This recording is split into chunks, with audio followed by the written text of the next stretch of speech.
গুজব প্ররোচিত হবেন না এবং আইন নিজের হাতে তুলে নেবেন না। মনে রাখবেন, মব লিঞ্চিং শাস্তিযোগ্য অপরাধ, যার জন্য বিএনএস ২০২৩ আইন দ্বারা যাবজ্জীবন কারাদণ্ড বা মৃত্যুদণ্ড হতে পারে যদি এর জন্য কোনো মানুষ আহত হয় বা মারা যায়। গুজব বিপজ্জনক। ছেলে ধরা বা চোর সংক্রান্ত গুজব প্রভাবিত হলে বা কাউকে প্রভাবিত করলে তার পরিণতি বিপজ্জনক হতে পারে। এটি নিরীহ জীবনকে বিপন্ন করে এবং শান্তি বিঘ্নিত করে। সন্দেহজনক কার্যকলাপ রিপোর্ট করুন, আইন নিজের হাতে তুলে নেবেন না।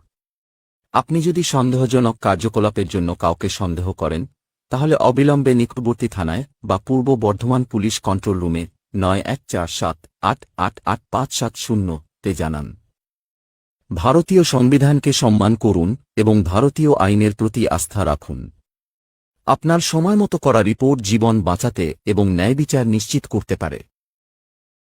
আপনাদের সহযোগিতায় আমরা হিংসাত্মক ঘটনাকে আটকাতে পারি এবং একটি নিরাপদ সমাজ নিশ্চিত করতে পারিও। সময় মতো রিপোর্ট করুন এবং অনভিপ্রেত গুজব বিরুদ্ধে প্রতিরোধ গড়ে তুলুন।